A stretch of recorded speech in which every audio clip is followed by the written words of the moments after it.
اعوذ باللہ من الشیطان الرجیم بسم اللہ الرحمن الرحیم رب اشرح لی صدری ویسر لی امری واحلل عقدۃ من لسانی یفقہوا قولی اللہم انطقنی بالہدی والہمنی التقوی قال اللہ سبحانہ تبارک و تعالی بسم اللہ الرحمن الرحیم وانکحوا الایام منکم والصالحین من عبادکم و امائکم ان یکونوا فقراء یغنہم اللہ من فضلہ واللہ واسع علیم۔ ناظرین، آپ حضرات اسلامی شادی کی اس سیریز میں ملاحظہ فرما رہے ہیں۔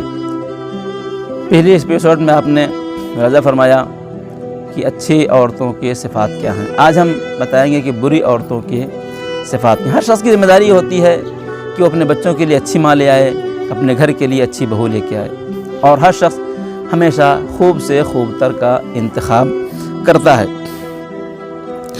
البتہ یہ خیال رہے کہ اس کا مطلب یہ نہیں ہے کہ بری عورتوں کو اکثر چھوڑ دیا جائے اور ان سے کوئی شادی نہ کرے۔ اس ایپیسوڈ کا جو اصل مقصد ہے وہ یہ ہے کہ ہر انسان اچھا ہوتا ہے، عورتوں کو چاہیے کہ وہ اپنے اندر وہ صفات پیدا کریں جو اسلام چاہتا ہے، جو نبی چاہتے ہیں، جو دین چاہتا ہے، جو ہمارے امام چاہتے ہیں۔ لہذا ان صفات کو بیان کرنے کا صرف مقصد یہ ہے کہ اگر ہمارے اندر برائیاں پائی جاتی ہیں تو ہم ان کو دور کر لیں تاکہ ہماری زندگی اچھی ہو، ہم جس کے ساتھ جینے جا رہے ہیں اس کی زندگی اچھی ہو، اور جو نسل آئندہ ہمارے ہاتھ میں آنے والی، ہماری گود میں پرورش پانے والی ہو، وہ بہتر سے بہتر ہو۔ چنانچہ پیغمبر اسلام نے جابر بن عبداللہ انصاری کی روایت میں نقل کیا کہ تمہارے اندر، تمہارے درمیان بدترین عورتیں کون کون سی ہیں؟ ارشاد ہوتا ہے کہ کیا میں تمہیں بتاؤں کہ تمہارے درمیان بدترین عورتیں کون کون سی ہیں؟ اصحاب نے فرمایا، یا رسول اللہ فرمائیں۔ رسول نے فرمایا کہ بدترین عورت وہ ہے کہ جو خاندانوں میں اپنے اہل و عیال میں ذلیل ہو اور اس کی کوئی حیثیت نہ ہو۔ البتہ یہاں پہ تفصیلات ہیں جس کا وقت نہیں ہے۔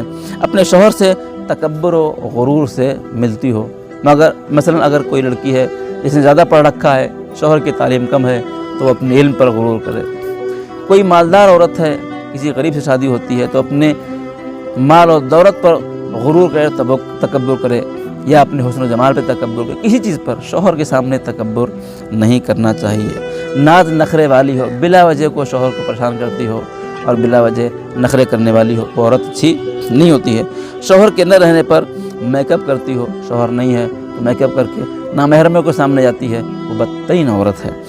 شوہر سے دوری اختیار کرنے والی ہو، شوہر کو جب ضرورت ہے تو شوہر کے پاس نہیں جاتی ہے، نہیں معلوم کنہیں اسباب کی بنا کے اوپر، شاید مغرور ہے، شاید کچھ بھی ہو، شوہر سے غرور نہیں چلے گا، اور شوہر سے دوری اختیار کرنا اچھی بات نہیں ہے۔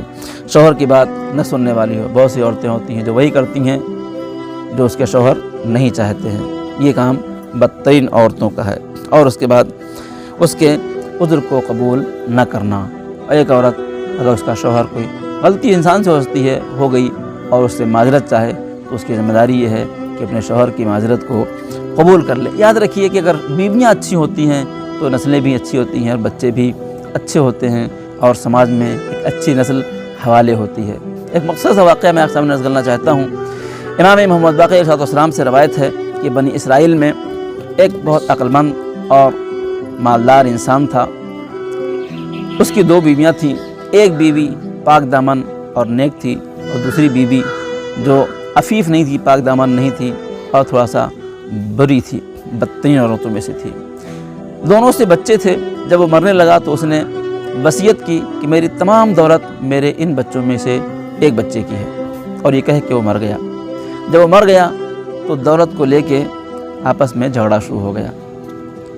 جو عفیف عورت تھی، جو پاک دامن عورت تھی، اس کا ایک بچہ تھا، اور جو غیر پاک دامن عورت تھی، جو بری عورت تھی، اس کے دو لڑکے تھے۔ آپس میں جب نزاع ہوا، اختلاف ہوا، تو لوگ قاضی کے پاس گئے۔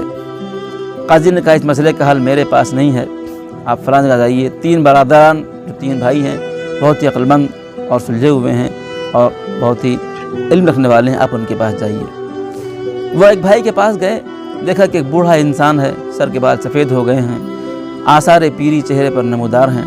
انہوں نے اپنا مسئلہ بیان کیا کہ ہمارے باپ نے اس طرح کہا ہے کہ ہماری پوری دولت ایک بچے کی ہے، ہم کو نہیں پتہ کہ وہ کس کی ہے۔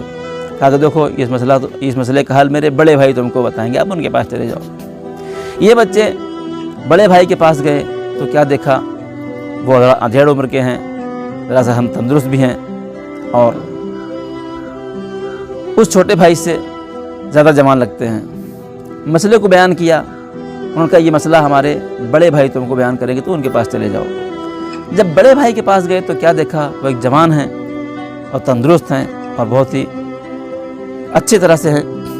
تو ان کو دیکھ کے تعجب ہوا، انہوں نے کہا کہ میرا مسئلہ تو بات کی بات ہے، پہلے آپ اپنا مسئلہ بیان کیجئے کہ آپ کے جو سب سے چھوٹے بھائی ہیں وہ سب سے بوڑھے لگتے ہیں، جو ان سے بڑے ہیں وہ ادھیڑ لگتے ہیں، اور آپ سب سے بڑے ہیں اور آپ بالکل جوان لگتے ہیں، وجہ کیا ہے؟ انہوں نے کہا کہ وجہ یہ ہے کہ میرے چھوٹے بھائی کی بیوی بدترین عورتوں میں سے ہے، میرے بھائی کو پریشان کرتی ہے، ٹینشن رکھتی ہے، ستاتی ہے، لہٰذا اس کی وجہ سے وہ بوڑھا ہو گیا ہے۔ اور میرے جو بیچ کے بھائی ہیں ان کی بیوی کچھ اچھی ہے کچھ بری ہے، پریشان بھی کرتی ہے، کبھی خوش بھی کر دیتی ہے، لہذا وہ اس سے جوان ہے۔ اور میں جو سب سے بڑا ہوں، میری بیوی اللہ نے مجھے ایسی زوجہ دی ہے جو مجھے ہمیشہ خوش رکھتی ہے، میرے غم کے غمگسار ہے، میری خوشی میں میری شریک ہے، میرا خیال رکھتی ہے، لہذا ماشاءاللہ میں آپ کے سامنے جوان دکھ رہا ہوں۔ تو بیویوں کا اثر انسانوں پر بھی ہوتا ہے اور بچوں پر بھی ہوتا ہے۔ چنانچہ انہوں نے اپنا مسئلہ بیان کیا۔ اس شخص نے کہا کہ ایسا ہے کہ آپ جائیے اپنے باپ کی قبر کھودیے، ہڈی نکالیے، اس کو جلائیے، اس کے راکھ لے کے میرے پاس آئیے تو میں آپ کو اس کا حل بتاؤں گا۔ یہ تینوں چلے گئے۔ اب جو غیر پاک دامن عورت کی بیوی تھی، بچے تھے، جو بدترین عورت کے بچے تھے، انہوں نے کراڑی اور پھاوڑا اٹھا لیا باپ کی قبر کھودنے کے لیے، لیکن جو صالح اور پاک دامن اور نیک بیوی ایک بچہ تھا، تلوار نکال لیا، کہ ہرگز ہم اپنے باپ کی قبر کھودنے نہیں دیں گے۔ تمہیں دولت چاہیے، تمہیں مال چاہیے، ہم اپنا مال بھی تم کو دیتے ہیں، تم جاؤ، ہم تم سے مال نہیں لیتے ہیں، لیکن ہمارے باپ کی قبر نہ کھودی جائے، میں اپنے مال سے درگزر کرتا ہوں۔ یہ مسئلہ جب ان کے پاس پہنچا تو اس شخص نے کہا کہ تمہارے باپ نے جو دولت دینے کو کہا ہے وہ یہی بچہ ہے جو اپنے باپ کا وفادار ہے، جو اپنے باپ کی قبر کھودنے کو تیار نہیں ہے، اپنے مال کو دے دینے کو تیار نہیں ہے۔ صحیح اولاد وہ ہوتی ہے جو اپنی باپ کی عزت و وقار کے لیے اپنی تمام عزت، مال، دولت ان سب سے درگزر کر جاتی ہے۔ اور جب بیوی نیک ہوتی ہے تو بچے بھی ایسے ہی ہوتے ہیں۔ خدا دعائے پالنے والے ہماری قوم کے تمام بچیوں کو نیک و صالح بننے کی توفیق عطا فرما، اور اس کے نتیجے میں ہماری آئندہ نسل کو بہتر سے بہتر ہونے کی توفیق عطا فرما۔ خداوند ہماری اس خدمت کو قبول فرما۔ ربنا تقبل منا انک انت السمیع العلیم۔ السلام علیکم ورحمۃ اللہ وبرکاتہ۔